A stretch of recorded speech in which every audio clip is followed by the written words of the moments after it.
Selamat pagi jemaat Tuhan yang terkasih. Ibadah pagi ini Minggu 21 Juni 2020 dipimpin oleh Pendeta Pan Binton. Warta jemaat dapat dibaca pada warta yang telah di-share di grup WhatsApp GKI Prambanan. Mari kita mempersiapkan hati dan pikiran kita.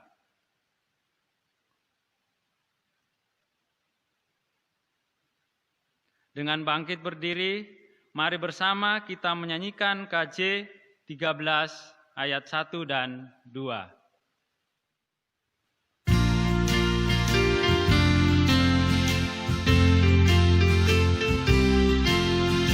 Allah Bapa Tuhan, dimuliakanlah namamu. Allah Bapa Tuhan, dimuliakanlah namamu. Langit bumi ciptaanmu, kami pun anak-anakmu. Datanglah dengan kasih-Mu. Yesus Kristus Tuhan yang membawa keselamatan. Yesus Kristus Tuhan yang membawa keselamatan. Lahir dalam dunia ini, mati tapi bangkit lagi. Kaulah juru selamat kami. Pertolongan kita adalah dalam nama Tuhan yang menjadikan langit dan bumi.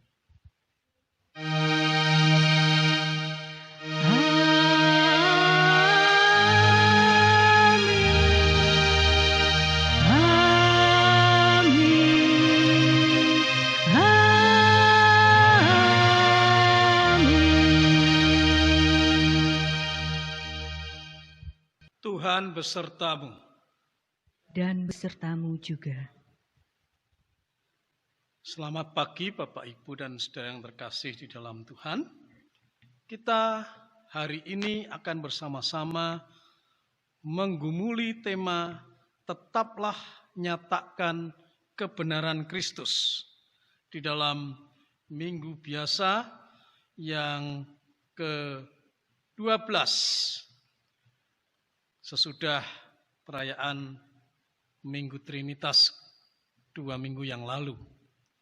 Mari kita bersama-sama dengan segenap hati menyatakan apa yang menjadi karya dan keselamatan dari Kristus di dalam hidup kita dengan penuh sukacita melalui pujian kita pagi hari ini.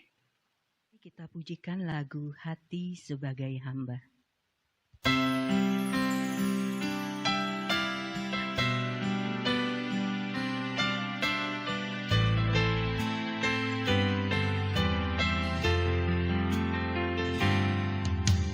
Bukan melawan apapun dia, saat ku datang ke dunia, ku tinggal semua pada akhirnya, saat ku kembali ke surga. Inilah yang ku punya, hati sebagai hamba yang mau taat dan setia padamu Bapa. Kemanapun ku bawa, hati yang menyembah dalam roh dan kebenaran sampai selamanya.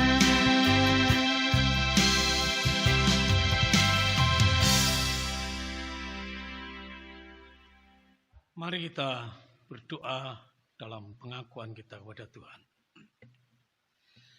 Bapa Surgawi, sungguh kehidupan kami milik-Mu sepenuhnya.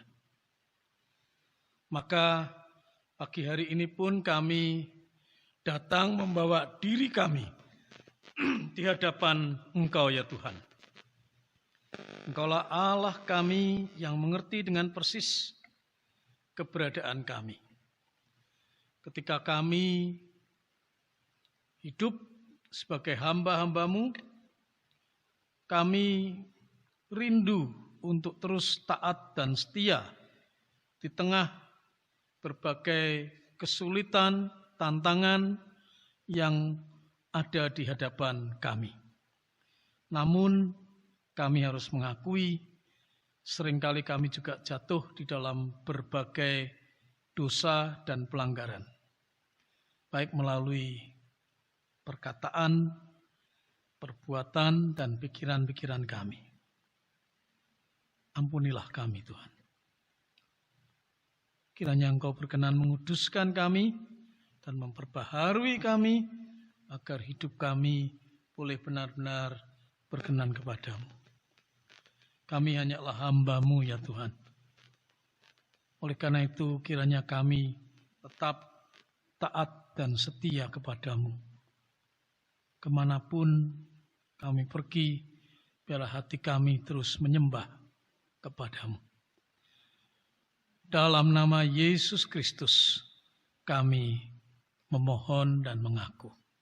Amin. Kita akan bersama menaikkan pujian dari KJ nomor 40, baitnya yang pertama dan kedua.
Jemput jemaat untuk bangkit berdiri untuk bersama-sama menerima berita anugerah.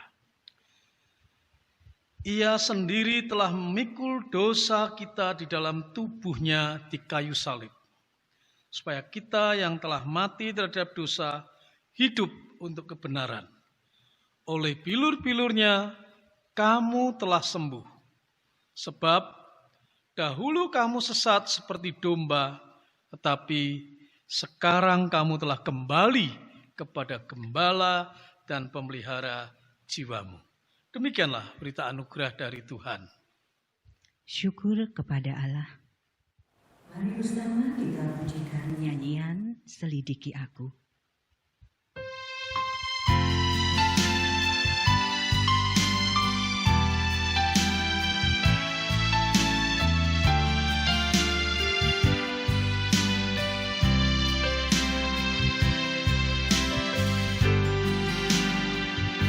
Selidiki aku, lihat hatiku, apakah ku sungguh mengasihi Yesus, Kau yang Maha Tahu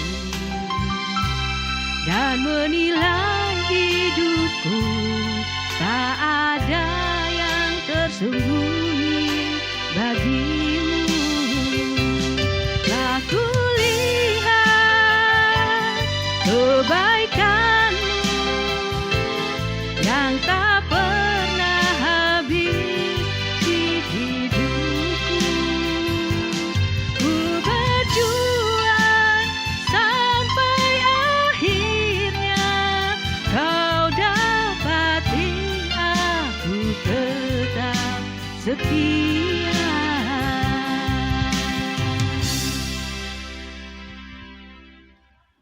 Mari kita siapkan hati kita untuk sabda Tuhan yang akan kita renungkan. Ya Tuhan, kami datang dengan penuh syukur oleh karena Tuhan tidak pernah meninggalkan kami di tengah segala kesulitan yang kami hadapi. Hati kami terbuka di hadapan Engkau sepenuhnya. Tidak ada yang tersembunyi ya Tuhan.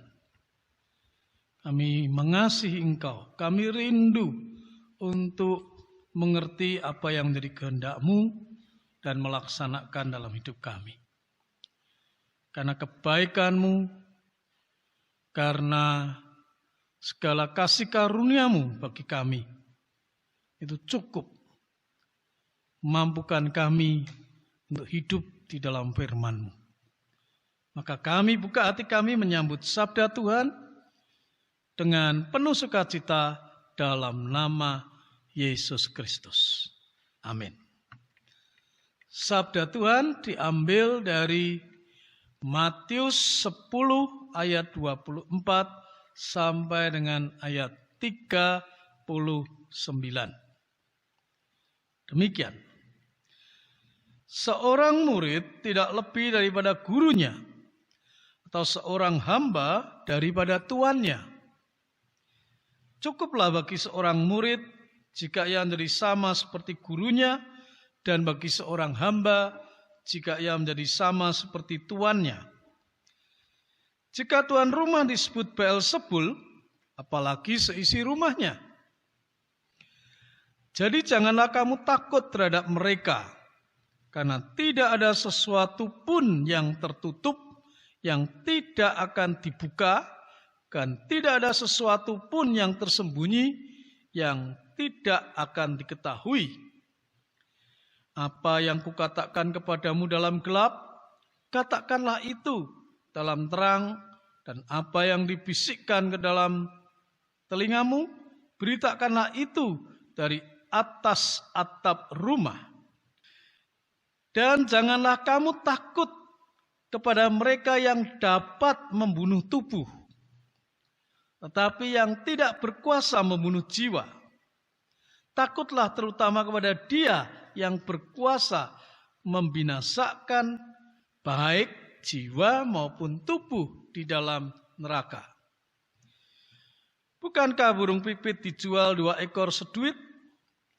Namun seekor pun daripadanya tidak akan jatuh ke bumi di luar kehendak Bapamu.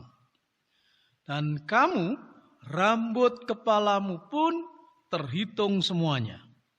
Sebab itu, janganlah kamu takut, karena kamu lebih berharga daripada banyak burung pipit. Setiap orang yang mengakui aku di depan manusia, aku juga akan mengakuinya di depan Bapa-Ku yang di surga. Tapi barang siapa yang menyangkal aku di depan manusia, aku juga akan menyangkalnya di depan Bapa-Ku yang di surga. Jangan kamu menyangka bahwa aku datang untuk membawa damai di atas bumi. Aku datang bukan untuk membawa damai, melainkan pedang. Sebab aku datang untuk memisahkan orang dari ayahnya, anak perempuan dari ibunya, menantu perempuan dari ibu mertuanya. Dan musuh orang ialah orang-orang seisi rumahnya. Barang siapa mengasihi bapa atau ibunya lebih daripadaku, ia tidak layak bagiku. Dan barang siapa mengasihi anaknya laki-laki atau perempuan lebih daripadaku, ia tidak layak bagiku. Barang siapa tidak memikul salibnya dan mengikut aku, ia tidak layak bagiku. Barang siapa mempertahankan nyawanya, ia akan kehilangan nyawanya. Dan barang siapa kehilangan nyawanya karena aku, ia akan memperolehnya. Demikianlah Injil Yesus Kristus. Yang berbahagia ialah mereka yang mendengarkan firman Tuhan dan yang memeliharanya. Haleluya. Haleluya. Haleluya.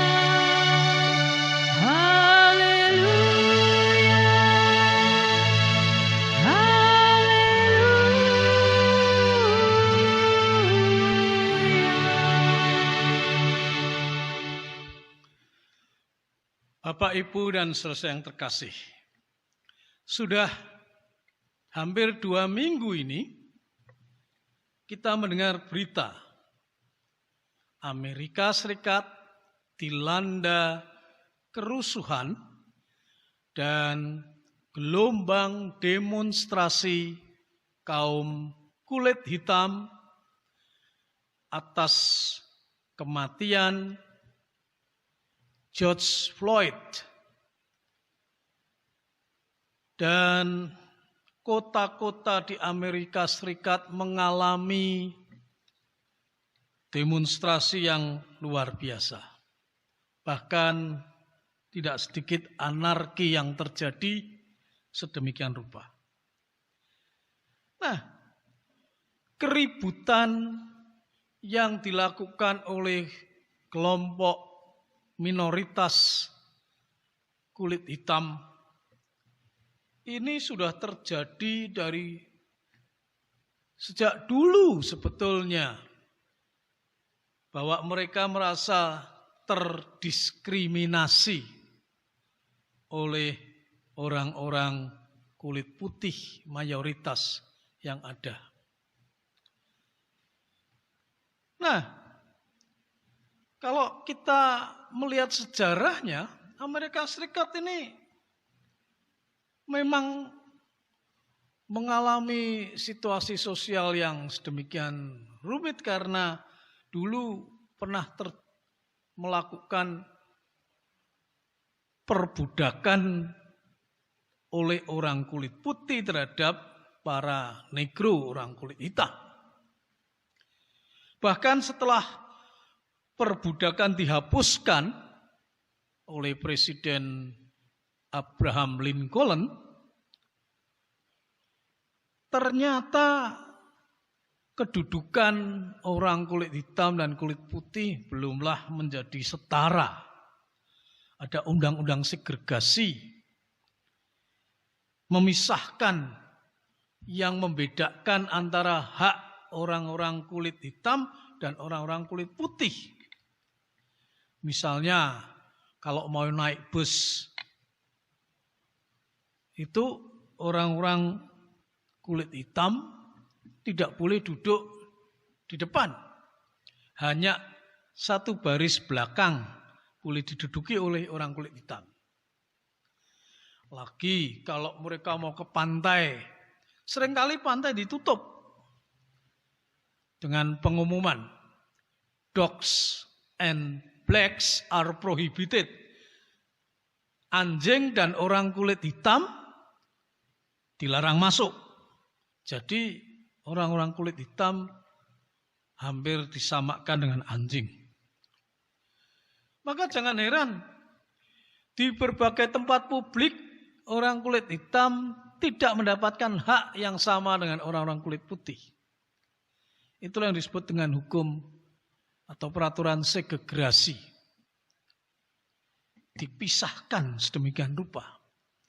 Nah, itulah yang diprotes oleh seorang pendeta yang bernama Martin Luther King Jr. Pada sekitar tahun 55, dia memulai memboikot bus Montgomery.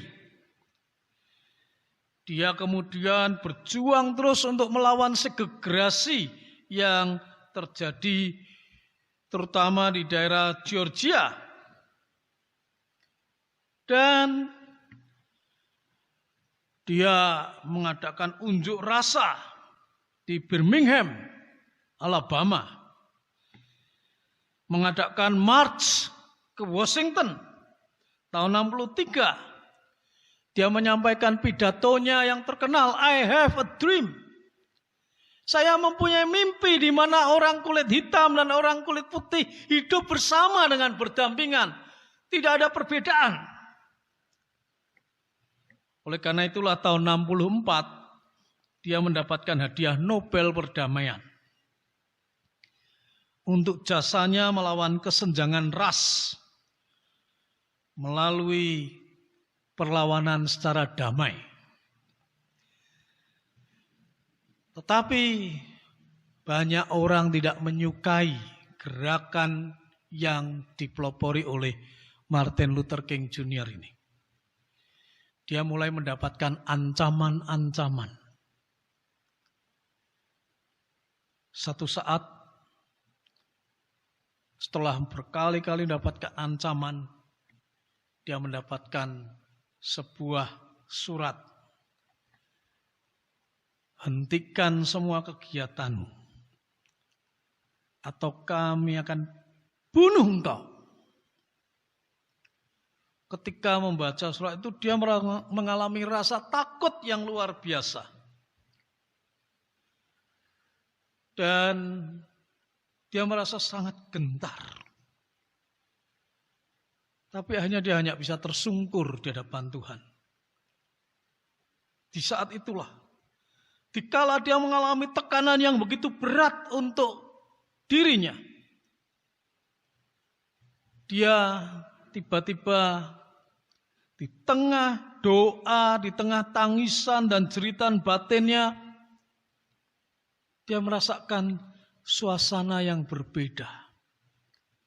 Roh Kudus seolah-olah turun menaungi hatinya dan memberikan kekuatan dan kedamaian bagi dia. Dia akhirnya bangkit lagi dan tetap meneruskan gerakan yang sudah dia rintis. Dia terus menyatakan apa yang harus dinyatakannya sebagai hamba Tuhan, mengajak orang-orang untuk terus berjuang bagi kehidupan yang lebih baik, persamaan hak antara orang kulit putih dan kulit hitam, dan benar-benar menyerukan untuk hidup berdampingan dengan penuh damai. Dan toh demikian, pada tahun 68 Martin Luther King ditembak, dibunuh pada tanggal 4 April 1968. Sehingga dia tewas. Nah, Bapak, Ibu, dan saudara yang terkasih, memang sekarang Martin Luther King Jr. menjadi pahlawan Amerika Serikat. Tanggal 4 April juga dirayakan sebagai hari libur. Banyak jalan-jalan di kota-kota besar Amerika Serikat diberi nama Martin Luther King. Dan didirikan sebuah National Mall dan memorial untuk Martin Luther King yang diresmikan tahun 2011 yang lalu. Tapi kita lihat perjuangan Martin Luther King pun masih tetap belum selesai. Sampai hari ini kita masih melihat perbedaan ras yang menyebabkan kerusuhan dan sikap-sikap diskriminatif yang masih kuat pada orang-orang kulit putih yang membuat orang-orang kulit hitam merasa tidak dimanusiakan. Bapak, Ibu, dan saudara yang terkasih, Kalau Martin Luther King melakukan tugasnya, membawakan kebenaran kerajaan Allah di tengah-tengah masyarakat Amerika Serikat. Hari ini kita melihat bagaimana Yesus mengutus para murid memberitakan Injil kerajaan Allah, dan Yesus menyatakan bahwa mereka akan menghadapi berbagai kesulitan. Cukuplah bagi seorang murid jika dia menjadi sama seperti gurunya, dan bagi seorang hamba jika menjadi sama seperti tuannya. Kalau Yesus dimaki-maki sebagai Baalzebul, apalagi para muridnya. Baalzebul itu kepala penghulu setan dalam pemahaman waktu itu. Jadi kalau para murid juga dimaki-maki, jangan heran. Yesus pun menghadapi semuanya. Yesus menghadapi tekanan, ancaman. Oleh karena itu, mari kita lihat apa yang Yesus ajarkan ketika harus menghadapi berbagai tekanan di tengah-tengah tugas yang harus kita laksanakan. Seperti Martin Luther King, para martir lain dan para murid Kristus sepanjang zaman akan menghadapi tekanan dan aniaya di tengah ketaatan kita untuk menyatakan kasih dan kebenaran Kristus dalam kegelapan dunia ini. Kalau Anda lihat Alkitab, tokoh-tokoh perjanjian lama tidak ada yang tidak menghadapi berbagai tentangan, kesulitan, tekanan. Elia dikejar-kejar oleh Isabel untuk dibunuh. Elisa menghadapi ancaman.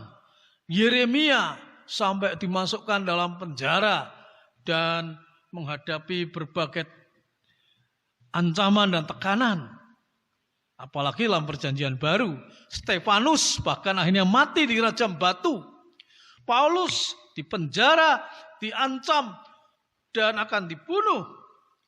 Ya, mereka semua seperti Yesus sendiri menghadapi salib. Bapak, Ibu, dan saudara-saudara, bagaimana dengan situasi kita di Indonesia saat ini? Belum sampai aniaya, ya. Kita ini masih hidup dengan aman dan damai. Tapi diskriminasi dan tekanan-tekanan serta intoleransi sudah sering dialami oleh umat Kristen di Indonesia. Kalau Anda hidup sebagai orang Kristen dengan penuh ketulusan, tidak jarang kita akan menghadapi diolok-olok.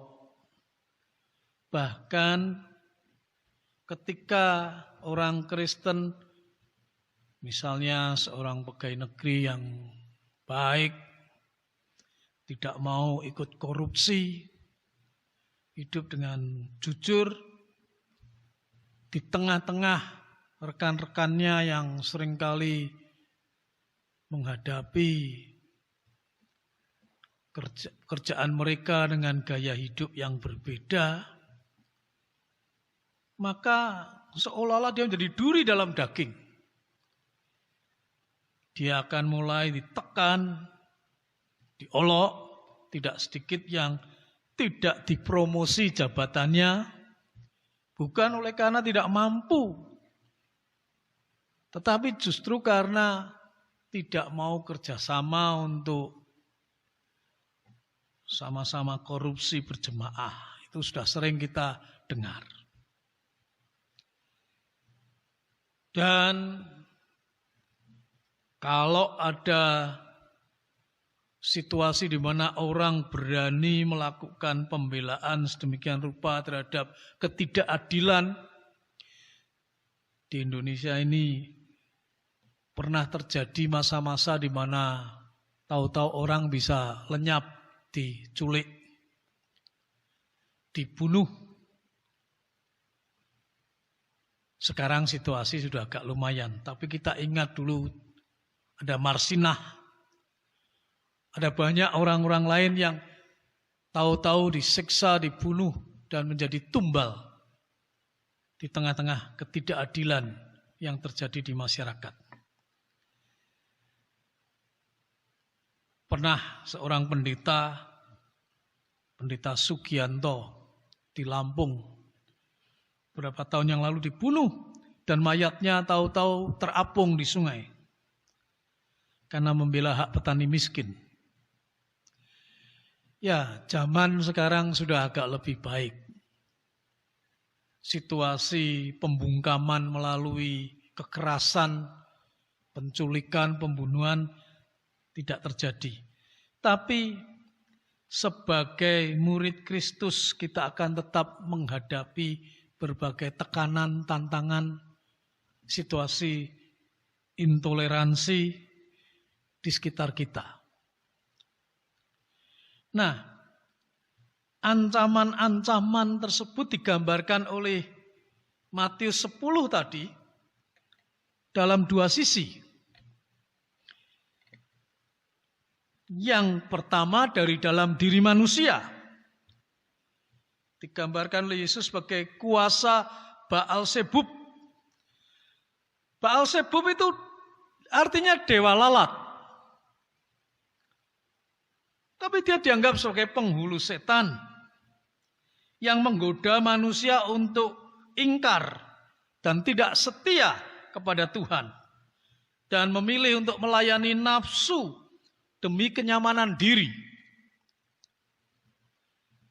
Maka ancaman itu muncul di dalam diri dan batin kita supaya kita meninggalkan kesetiaan kita pada Tuhan.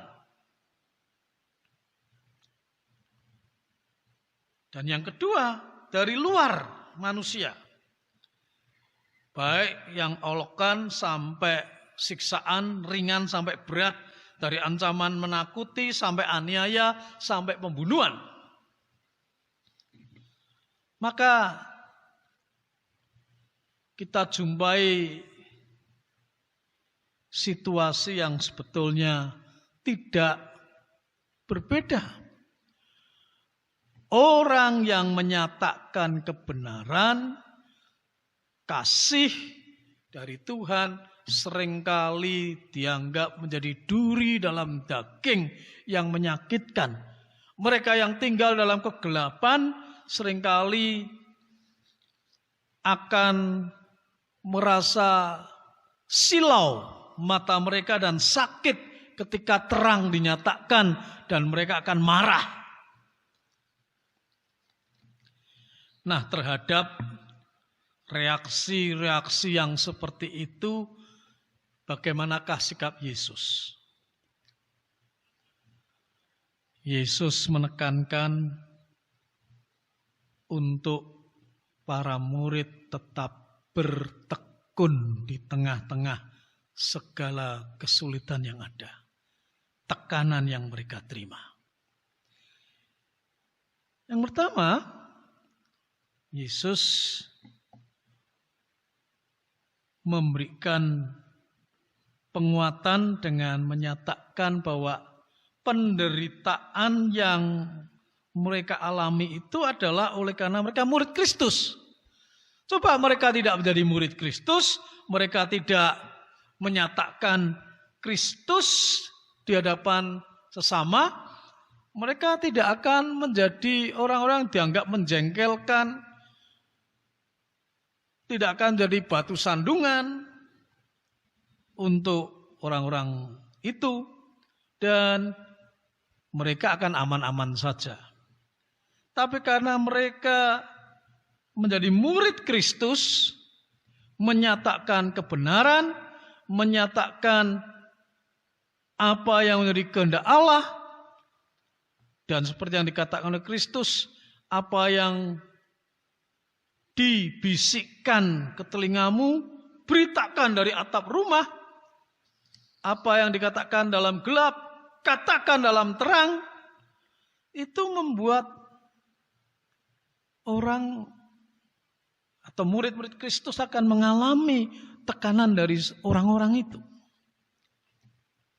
Nah, Bapak, Ibu, dan Saudara, kalau kita sampai mengalami itu semua, itu adalah kehormatan, privilege. Maka jangan gentar. Kita mendapatkan kehormatan menderita seperti Kristus. Oh, itu sesuatu yang luar biasa. Tidak semua orang diberi karunia semacam itu. Nah, oleh karena itu Kristus mengatakan, jangan kamu takut terhadap mereka. Tidak ada sesuatu pun yang tertutup yang tidak akan dibuka. Dan tidak ada sesuatu yang tersembunyi yang tidak akan diketahui.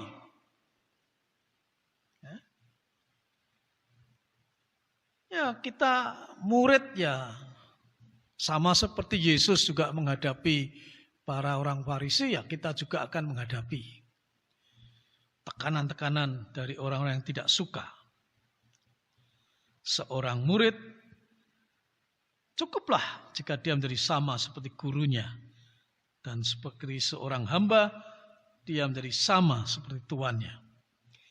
Yang kedua, Yesus menguatkan para murid melalui kesaksian hidup yang benar. Jangan takut kepada mereka yang dapat membunuh tubuh, ayat 28 ya. Tetapi yang tidak berkuasa membunuh jiwa. Takutlah terutama kepada Dia, Tuhan, yang berkuasa membinasakan baik jiwa maupun tubuh di dalam neraka. Kadang-kadang kita ini takutnya kepada manusia. Ya, betul kan ya Bapak Ibu? Ini kita seringkali sadar, kita ini seringkali lebih takut kepada manusia. Tapi di sini diingatkan, jangan takut. Kalau manusia itu cuma dapat membunuh tubuh. Tuhan itu yang bisa membinasakan jiwa maupun tubuh dalam neraka. Jadi daripada kita kompromi dengan hal-hal yang tidak benar, mari kita belajar untuk hanya memandang kepada Allah. Takut itu sepatutnya takutnya kepada Allah. Itu yang ditekankan oleh Yesus. Karena bagaimanapun juga hidup dalam dunia ini mau mampir ngombe. Cuma sebentar. Nanti kita akan menghadapi pengadilan Allah yang dahsyat. Bisa enggak kita bertahan di tengah-tengah pengadilan itu? Di dalam kehidupan kita di dunia ini, kita hanya menghadapi ya seperti orang yang hanya mampir minum. Nah, Bapak Ibu, yang ketiga, Yesus menekankan pemeliharaan ilahi. Pemeliharaan Allah sang pemilik kehidupan. Bukankah burung pipit dijual 2 ekor seduit? Kalau dalam Injil Lukas pasal 12, 5 ekor 2 duit. Satu duit dapat 2 ekor. Kalau 2 duit harusnya dapat 4. Tapi kalau dalam Injil Lukas 12 dapat 5. Berarti yang 1 gratis. Nah, yang 1 itu pun tidak seekor pun daripadanya tidak akan jatuh ke bumi di luar kehendak Bapamu. Jadi burung yang seringkali digratiskan itu, yang dianggap tidak ada harganya, itu dipelihara Tuhan dan tidak seekor pun yang akan jatuh ke bumi di luar kehendak Bapa. Jadi kita ini ada di dalam pemeliharaan Tuhan yang sempurna. Dikatakan, dan rambut kepalamu pun terhitung semuanya. Ada yang pernah menghitung rambut yang rontok hari ini berapa? Tidak ada kan? Jadi rambut kita ini pun terhitung semuanya. Itu satu ungkapan untuk menunjukkan betapa Allah itu teliti di dalam pemeliharaannya. Maka kalau kita ada apa-apa itu semua seizin Tuhan. Kalau kita mengalami apapun juga itu diizinkan oleh Tuhan. Dan kalau tidak diizinkan oleh Tuhan, tidak akan terjadi. Jangan khawatir. Ini menjadi satu hal yang sungguh menghibur kita. Kalau kita diizinkan sampai tidak punya apa-apa karena kita hidup dalam kebenaran, kita harus mengalami susah, tidak bisa makan, itu diizinkan oleh Tuhan. Tapi jangan takut, Tuhan memelihara.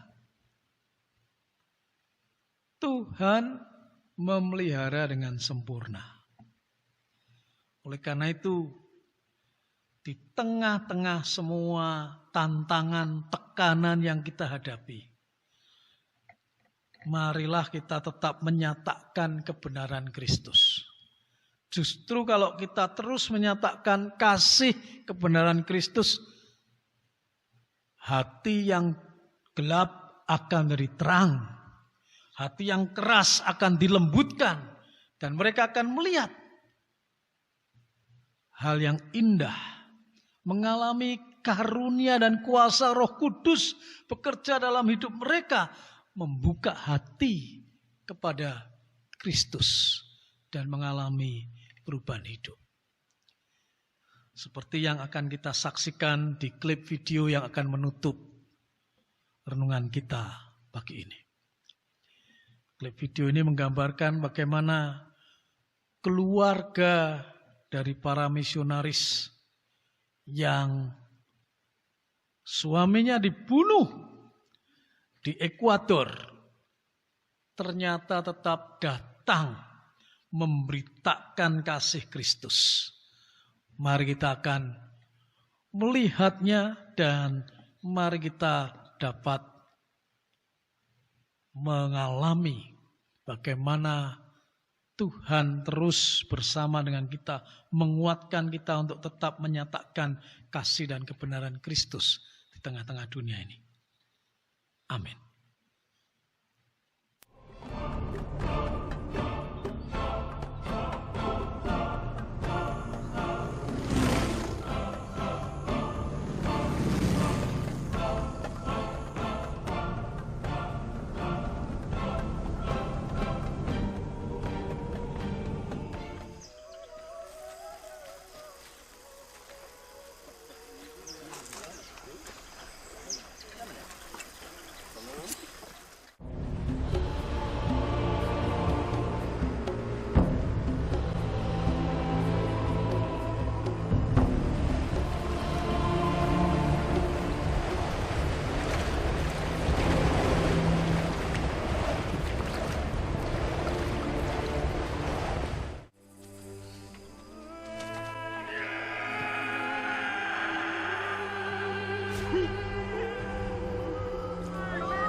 While Johnny attacked, will you defend yourself?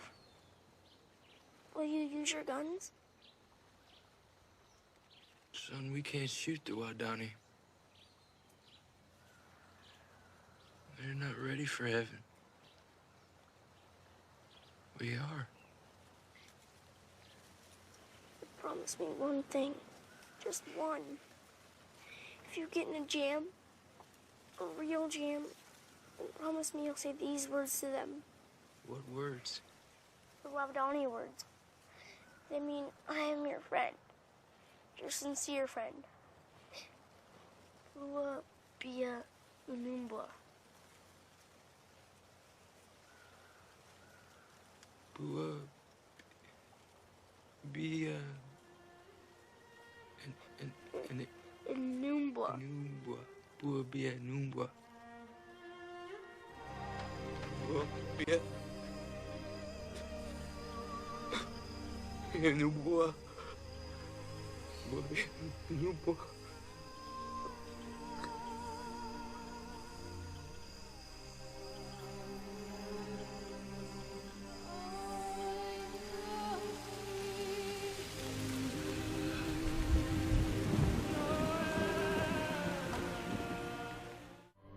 주님이 홀로 가신 그 길 나도 따라가오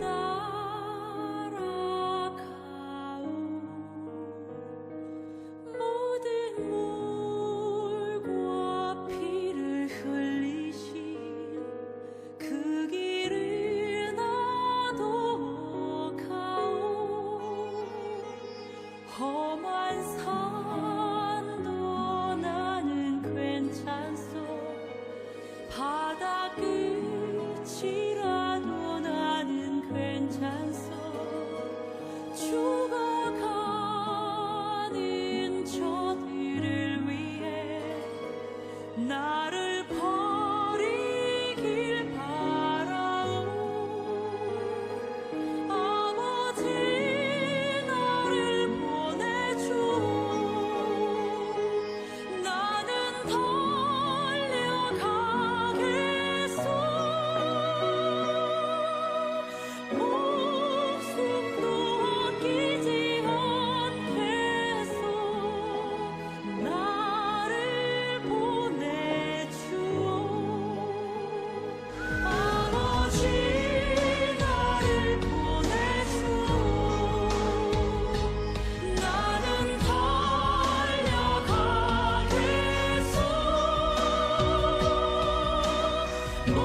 목숨도 아끼지 않겠소 나를 보내주오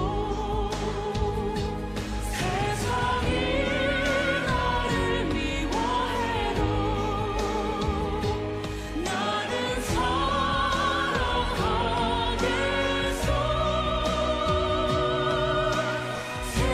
세상을 구원한 십자가 나도 따라가오 생명을 버리면서까지 나를 사랑한 당신 이 작은 나를 받아주오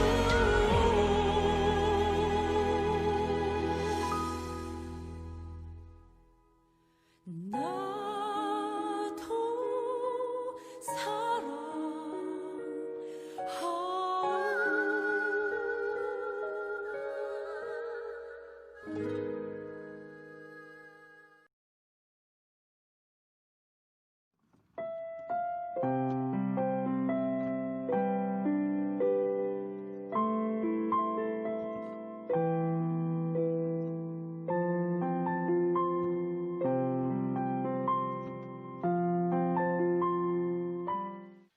Jemaat, mari kita bangkit berdiri. Jemaat yang terkasih di dalam Tuhan, mari bersama-sama umat Tuhan di segala tempat dan waktu kita nyatakan kembali pengakuan iman kita menurut pengakuan iman rasuli. Aku percaya kepada Allah, Bapa yang Maha Kuasa, Khalik langit dan bumi, dan kepada Yesus Kristus, anaknya yang tunggal Tuhan kita, yang dikandung dari Roh Kudus, lahir dari anak darah Maria, yang menderita sengsara di bawah pemerintahan Pontius Pilatus, disalibkan, mati dan dikuburkan, turun ke dalam kerajaan maut. Pada hari yang ketiga, bangkit pula dari antara orang mati, naik ke sorga, duduk di sebelah kanan Allah, Bapa yang Maha Kuasa, dan dari sana ia akan datang untuk menghakimi orang yang hidup dan yang mati. Aku percaya kepada Roh Kudus, gereja yang kudus dan am, persekutuan orang kudus, pengampunan dosa, kebangkitan orang mati, dan hidup yang kekal. Amin. Jemaat dipersilahkan duduk kembali. Mari kita berdoa syafaat. Ya Bapa yang penuh rahmat, kami sadar ketika kami menjalankan apa yang menjadi kehendak Tuhan, menyatakan kasih kebenaran Kristus di tengah-tengah konteks kehidupan kami akan selalu menghadapi kemungkinan mengalami tekanan, ketidaksukaan, olok-olok, dan bahkan bisa mengalami risiko menghadapi aniaya dan kesusahan karenanya. Ya Tuhan, kuatkanlah kami jikalau kami harus mengalami semuanya itu. Kami bersyukur bahwa Tuhan tidak akan pernah meninggalkan kami. Tuhan senantiasa memelihara kami. Oleh karena itu kami pasrahkan diri kami sepenuhnya dalam tangan kasih-Mu. Tuntunlah kami terus di tengah-tengah situasi wabah pandemi COVID-19. Kami akan terus belajar untuk menyatakan kasih dan kebenaran.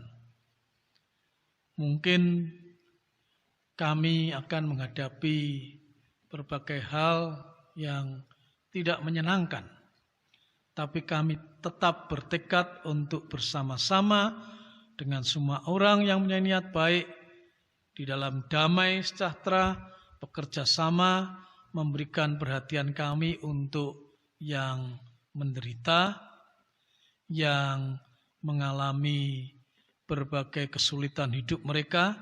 Biarlah kami tetap peka, kami tetap menyatakan kebaikan dan kebenaran. Kami terus melakukan tugas-tugas panggilan kami di tengah-tengah situasi ini.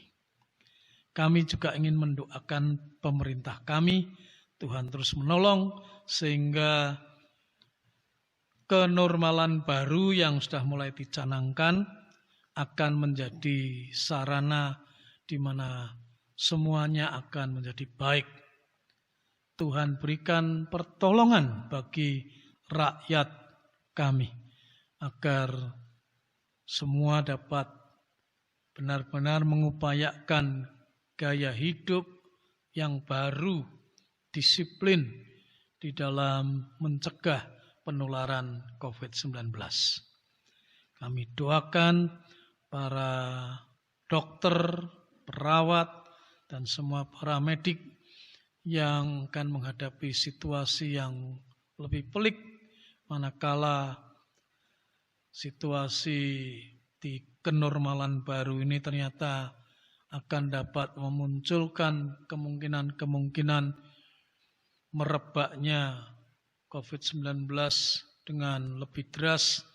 Tapi kami memohon Tuhan sendiri akan memberikan kekuatan, pertolongan, dan penghiburan bagi mereka dan bagi masyarakat agar bisa sadar apa yang seharusnya dilakukan sehingga tidak menjadi memperburuk situasi.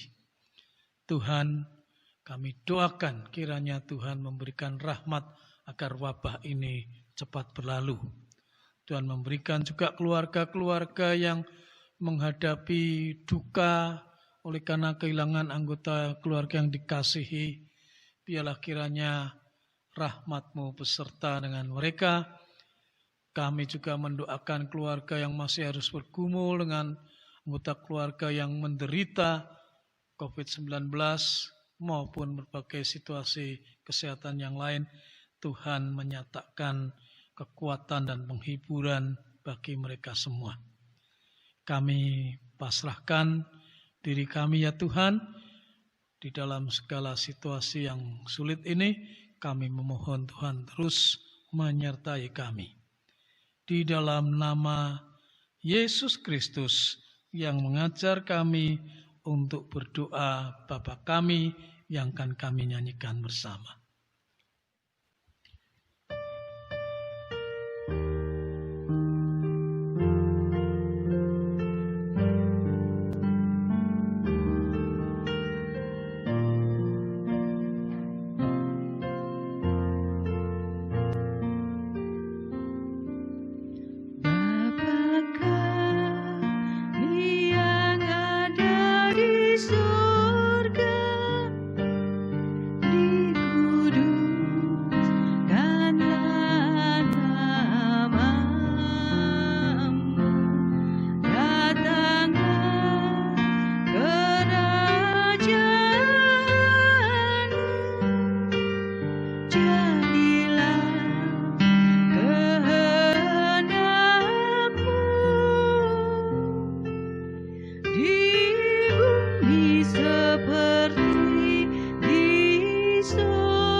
Sebab Engkau yang punya kerajaan serta kuasa dan kemuliaan sampai selama-lamanya.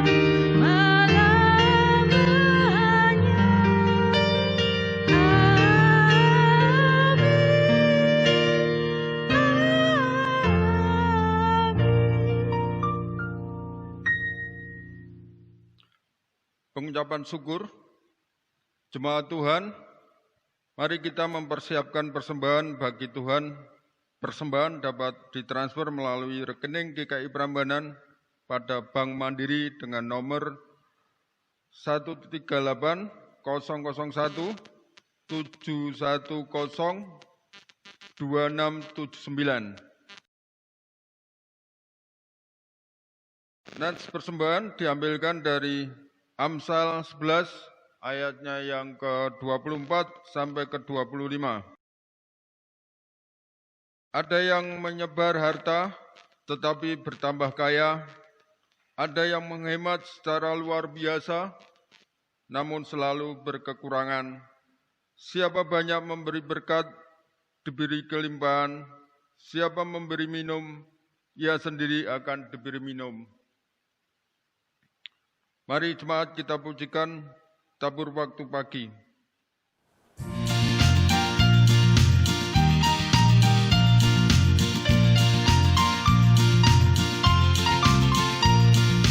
Tabur waktu pagi, tabur benih kasih, tabur waktu siang, terus sampai senja. Nantikan tuaian pada musim panen, kita akan bersuka bawa berkasnya, bawa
Jemaat kami undang untuk bangkit berdiri dan kita akan bersama-sama berdoa untuk persembahan ini. Bapa di surga, Bapa yang makasih, terima kasih karena Tuhan telah memberikan kehidupan kami hari demi hari dengan rezeki dan kesehatan yang Kau berikan dengan cukup Tuhan.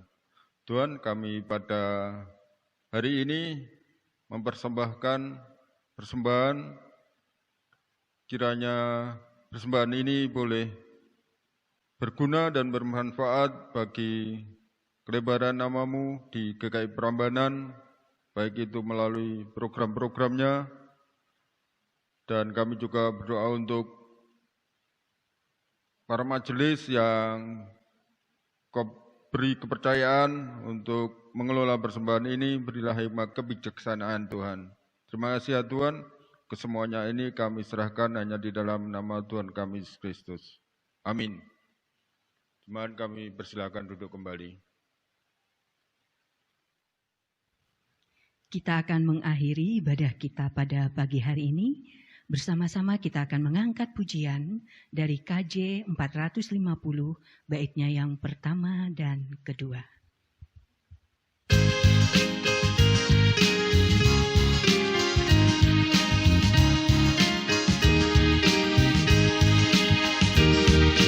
Hidup kita yang benar haruslah mengucap syukur, dalam Kristus bergemar, janganlah terkebur.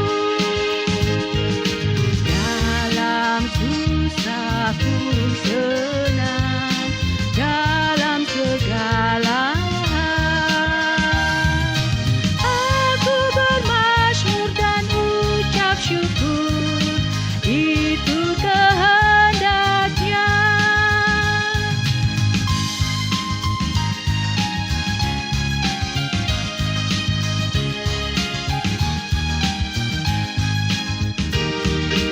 Biar badai menyerang, biar ombak menerjang, aku akan bersyukur kepada Tuhanku. Dalam susah pun senang, dalam segala hal aku bermazmur dan ucap syukur, itu kehendaknya.